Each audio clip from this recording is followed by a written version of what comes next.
One second.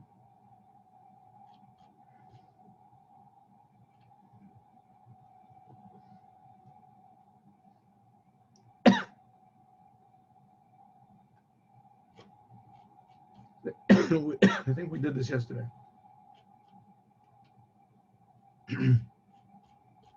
All right.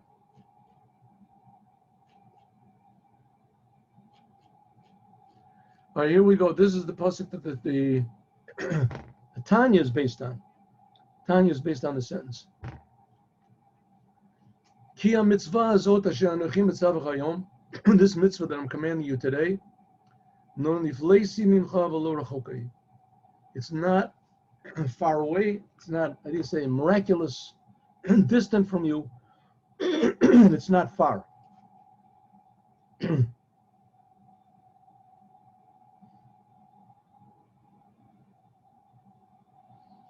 What does it mean? You might think that God is commanding us to do all these things, so who can do it? Only people that are sort of like God. It's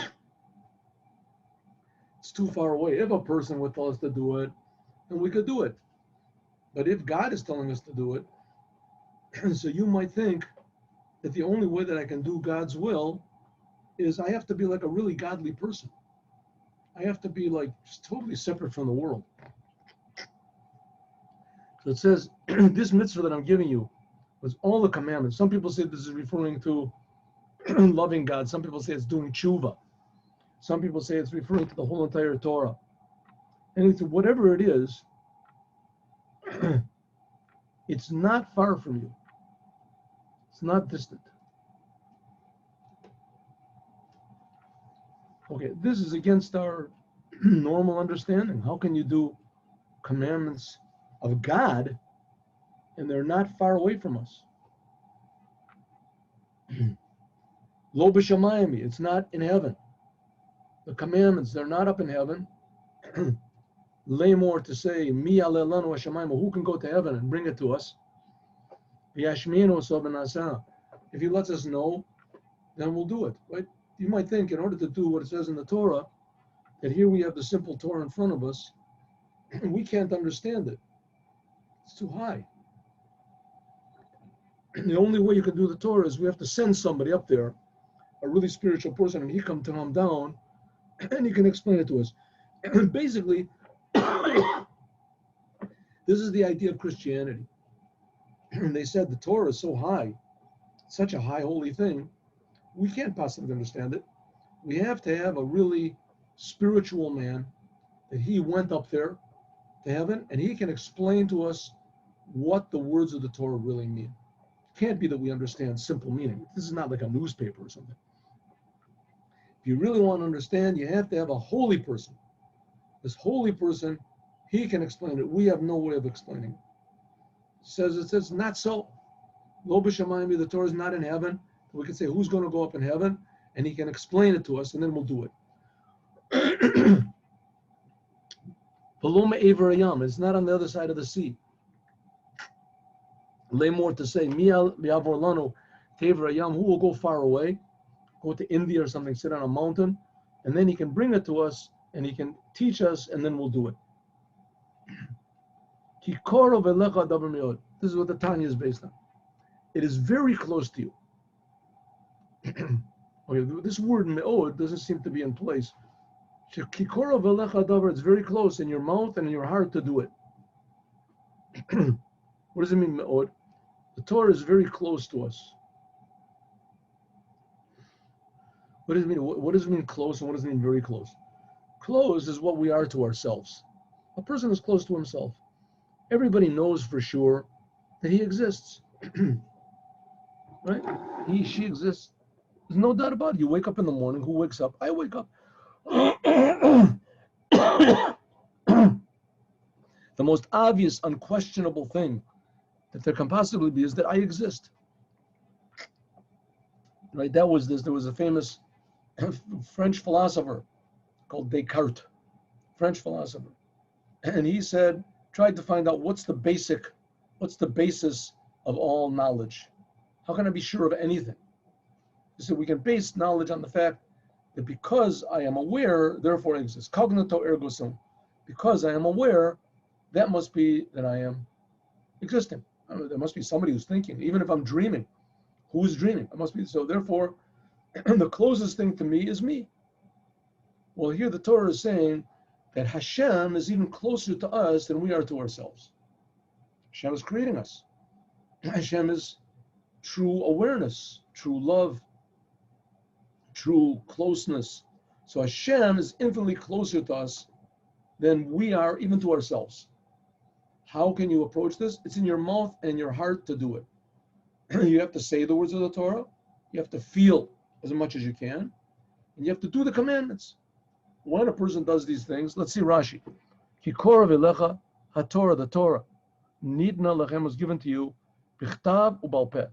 It was given to you written and orally. In other words, the writing was there, but also the explanation. You want to understand what the Torah says? That's what the Talmud is. That's what the rabbis explained. They explained the meaning of the Torah. Yes, it's true what you said. The Torah, we can't understand it at face value. Who will explain it to us? That's the rabbis. God gave the explanation to the rabbis as well. And these rabbis are very down-to-earth people, even though it says that they had the power to raise the dead. But they're very down-to-earth people. They're talking about really very, very mundane things. Okay, let's continue. Look, Ray, I have put before you today life and good and death and bad. Right? God's saying, I'm giving you a free choice. You can choose life and good, or you can choose death and bad. Rashi, Chayim v'tatov, zeh talui b'zeh. One depends on the other. If you do good, then you have life. If you do bad, then that's death. Like it says later on, we'll see what it means.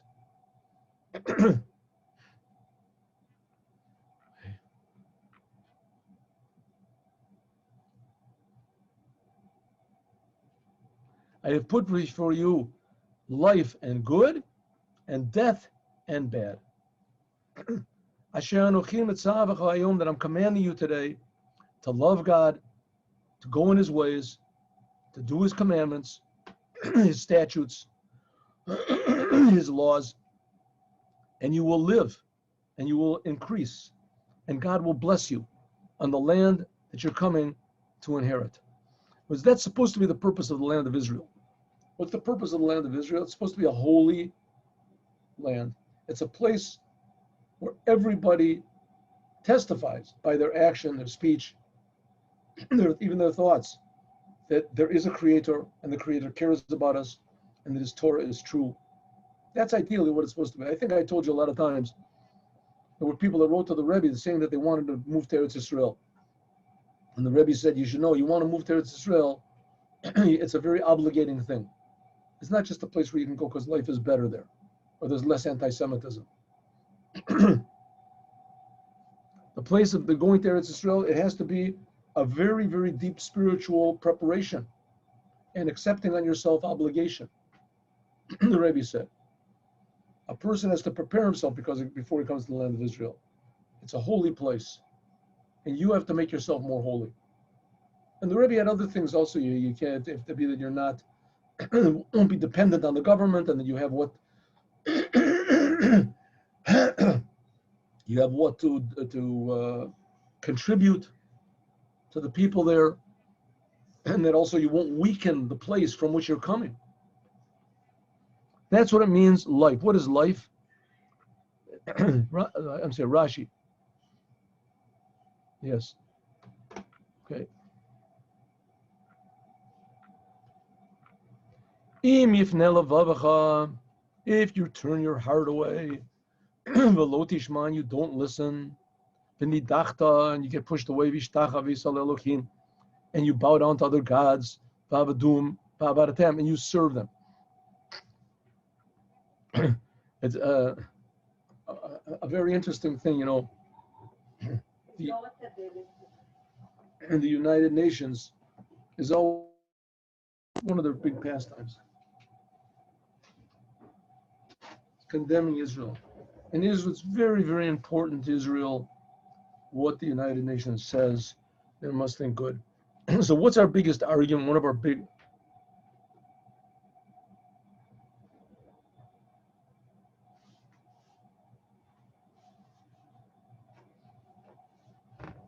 Can you hear me? Yeah, I was just wondering if you're okay. You put up your program. I am. No, I just got a sign, a flashed sign that says that you become disconnected. Your Internet connection. Okay, not important. Can you hear me? Yeah. Okay, good. Okay. So they always bring as an argument, the Israel, how, come on, we're the only democracy here in the Middle East, as though nobody knew that. And they show pictures of, people on the beaches, and they're all, only dressed like, 1% or something. And, people having a good time and everything. And that's a proof that, we're nice guys. Come on, you should like us. You should be our friend, because we're like everybody else. Come on, we're just like you. The idea that if we're like everyone, that we'll be liked by everyone. It says exactly the opposite. If you turn your heart and you don't listen to what I say, that you're a special people, and you bow down to all sorts of other gods of pleasure, gods of profit, gods of whatever, this is what's called bad. This is what's called bad. Now, let's see. I'll tell you today that you will be lost. You won't last long on your land. That you went over the Jordan River and that's what happened. In fact, the Jewish people got out a lot of patience. You'll be lost. That's what's called a death. Okay, death doesn't necessarily mean that you'll be physically killed. Death means that you're insensitive. What's a dead person? He's insensitive. A dead person is insensitive. Living dead, like a zombie. It says, I'm giving test of the heavens and the earth. The death and life and death, I'm putting it for you and before you. Habracha v'klala, the blessing and the curse. And you should choose life in order that you should live, you and your seed. So the Alter Rebbe asks in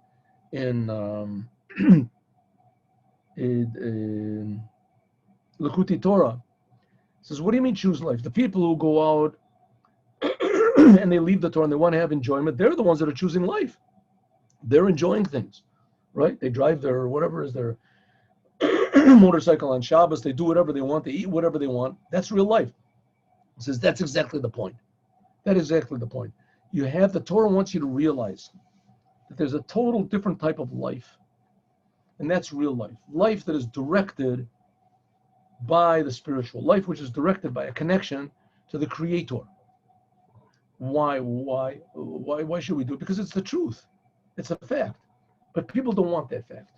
It's almost like people who are, alcoholics. They're ruining their life. They're ruining their lives. And they want to stop, but they can't. They can't stop. They can't imagine there's anything else. They can't imagine it. So the Rebbe is saying, the Torah, he's giving us power, that we can make the right choice. It says, you should choose life so that you will live, you and your seed. And you should love God, listen to his voice, cling to him, because God is your life. He's your long length of your days. Some people say length of your days means that every day will be long. To live on the land which God has given to your fathers, Abraham, Yitzchak, and Yaakov. Okay, let's just look at this long Rashi here. I'm giving testimony. I'm making witnesses. The heavens and the earth. What do you mean the heavens and the earth? They're witnesses to what? That the Torah is true, that I love you Jewish people. I'm pleading with you, do what's right so that you don't get kicked out of the land of Israel. Who's going to be my witnesses? And I'm saying that the heavens and the earth. Now, it's a known thing to you that people die. Everybody dies, right? How long do people live? 100 years. 200 years. How long does a person live? But he dies. People live. The heavens and the earth, they've been there from the beginning of creation. Even according to the scientists that the world is 20 trillion years old, the heavens and the earth have been there all the time. Heavens and the earth, right? There's to be heavens and the earth. So it says, heavens and the earth, it says, Shehem Kaimin Lolam. They're there forever. Kasher Tikra Etchem. Aram, when there occurs to you bad, the heavens and the earth, there will be witnesses. She'ani hetarti yechem, that I warned you. B'chol zot, nevertheless. B'chol davar, b'chol zot, and all of this. All this. Another explanation. What does it mean? I've sworn the heavens and the earth. Heidosi b'hem hayom et hashamayim v'toretz. God said to the Jewish people, Staklu, look at the heavens. I created heaven, l'shamash etchem, in order to serve you. The heavens and the earth are there to serve you, right? These have sunlight, it's very nice. You know, when your holidays are Shema, Shana with Midatam. Maybe the heavens and the earth, they'll decide, hey, you know, I don't want to rave. The sun will say, I don't want to lift up every day. I don't want to shine today. I'm tired. Shema lo Allah galgalachama. Maybe the sun won't go up from the east and illuminate the whole world. Like it says, V'zorach Hashemesh u'bo Hashemesh. Like it says, the sun shines and the sun sets. Yistak laborats. Look at the earth. Shabarati, that I created only to serve you. Right? From the earth grows vegetables, fruits, wheat. Shema shantad midatam. Maybe the earth has changed its ways. Shema zaratem ota. Maybe you put seeds in and nothing grew up. Who says it has to grow up? Every time you plant, things have to grow up. Why? Who made that law up? Oh, Shema zaratem chitim. Maybe you planted wheat and there came up barley. He says, no, there's laws of nature, and nature doesn't change its laws. Just like these, shenasu lo l'schar, and I'm not giving them any reward, and I'm not giving them any punishment, the heavens and the earth. If they do good, they don't receive any sort of prize. If the earth sins, doesn't want to put up its this, they don't receive any sort of punishment. And nevertheless, they don't change their ways. You Jews, if you do right, you receive a reward. And if you sin, you receive punishments. If so, how much more so, you shouldn't change from what's normal. The Jewish people, what's normal is that they're connected to God. Just like a normal human being is connected to health. A normal human being doesn't want to do things that will ruin his health. Doesn't want to do it. So the same thing is a Jew can't go against Hashem. Just like the heavens and the earth shouldn't go against Hashem. They don't go against Hashem. Therefore it says you should choose life. Ani morelechem, I am telling you, shetivchulu b'chilek hachayim, that you should choose life. Ka'adam, like a person that says to his son, Bachar lecha chilek yafeh ben achlati. Here's all my properties, all my possessions. Choose a good portion for you. The rest I'll give to charity. Mamido al chilek yafeh, and he stands him on a nice portion. V'omer lo, and he says, Et zeh bor lecha, this you should choose for yourself. Al zeh, and this it says, Hashem manat chelki, God is my portion. V'kosi, and he is my cup. Ata tomech gorali, God, you support my, my portion in the world. Same thing. God is my portion. I'm choosing God that he's going to be my portion in life.